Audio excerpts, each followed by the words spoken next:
Yo, what's up yo? My name is PJ. I'm from Cebu, Bisaya, Cubay, and welcome to my channel.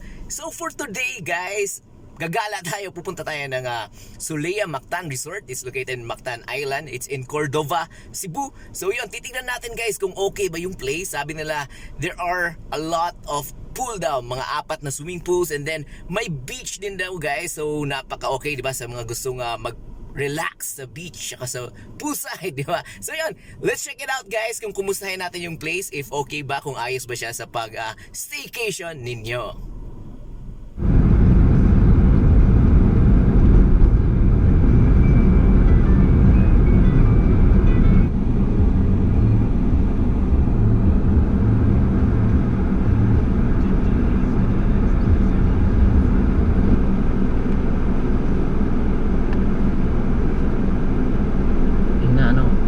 Check-in on.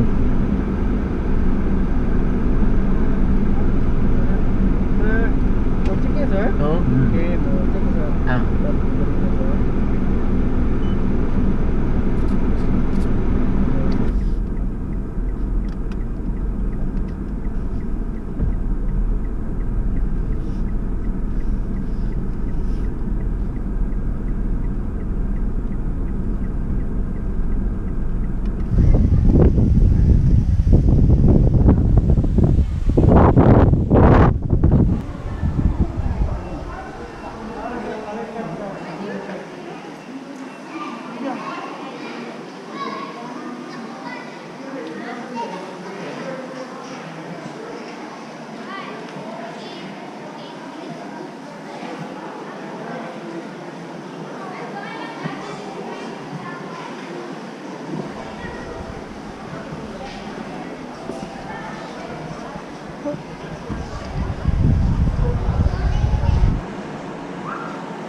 So, naanata sa sulod sa Sulea Mactan Resort, Sulea Palm Resort, and as you can see, medyo madami yung tao talaga dito for the November 1, diba? November 1 kasi ngayon guys, it's a long weekend, mahaba-haba yung bakasyon, kaya medyo madami talaga yung tao ngayon here in Sulea Mactan.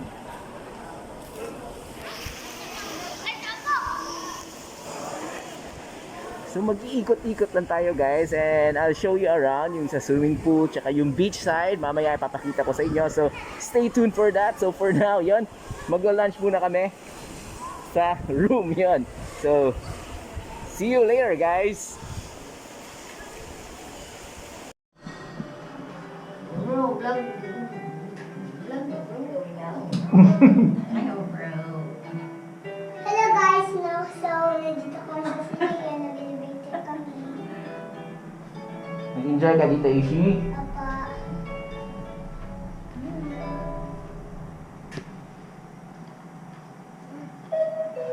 Long term. Third floor.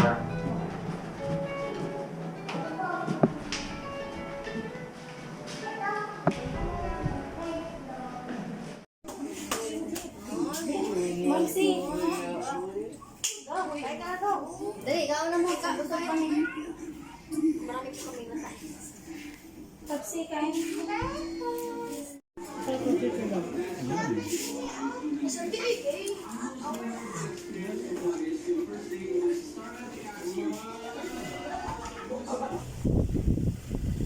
So tapos na tayo mag-lunch guys. So for now, we'll check yung beach side, di ba? Kung okay ba, kung white sand ba. But so far I think white sand naman yung beach, and yun, and they have maybe around mga 4 na pools. So i-check din natin yun guys mamaya kung kumustahin natin, di ba? Kung madami ba tao, kung okay naman yung amenities dito sa Sulea Resort Mactan.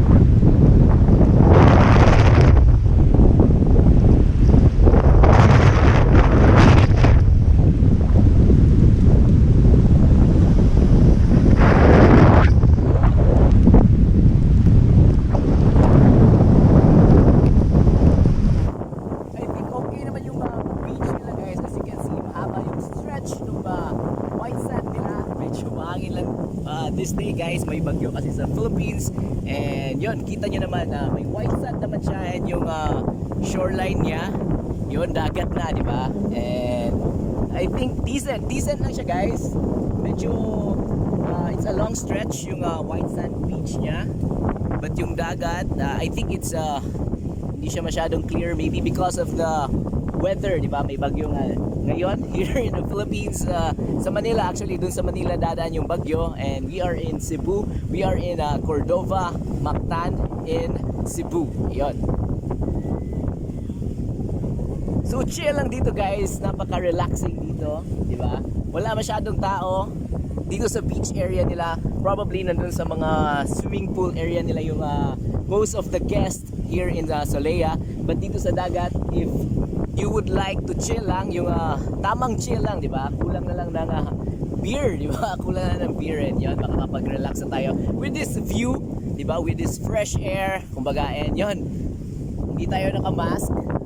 Pwede naman, di ba? Because it's open air naman, may fresh air naman, hindi tayo yung contained inside this yung air condition na for example dun sa mga rooms, di ba? So dito, yun, mask free, di ba? So yun, makakalanghap talaga kayo dito ng fresh air, kumbaga.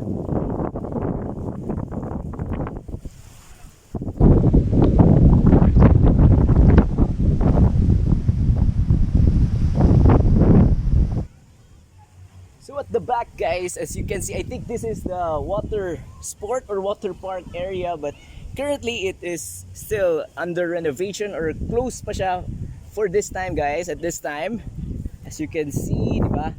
I think this would be a very big, di ba? Water sport activity here going to happen, di ba? Once na pwede na ulit tong i-open to the public.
So ito yung Rose and Richie Pool. But currently, yun, it's under renovation pa din. As you can see, under renovation pa yung I think this is their main swimming pool. So hindi din magamit, di ba? So sayang, I think this is their biggest pool dito sa Solea. But currently, it's still under renovation or hindi pa siya pinapagamit. Maybe because of the quarantine or because of the, I'm not really sure, or it's still under renovation, di ba? And hopefully it will be open soon, di ba? Because ito yung pinaka main pool talaga nila. But sad to say, close pa, di ba? Sayang. Check pa natin, guys. I think they still have one more swimming pool na hindi pa natin napuntahan. Hopefully open siya, open, and yan, we can check out the swimming pool.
That ends our tour here in Solea Resort Mactan, and I think sulit lang ang price for 2,600 without meals pa na guys, but if with breakfast na 3,300, so yon, I think sulit lang, but mas sulit if okay na tanang pools, but currently they only have yung tatlong pools lang yung open pa, but hopefully soon, di ba, mag-open na yung mga malalaking pool nila, pati yung kanilang water park lagoon. Yon, so that ends our short vlog for today, guys.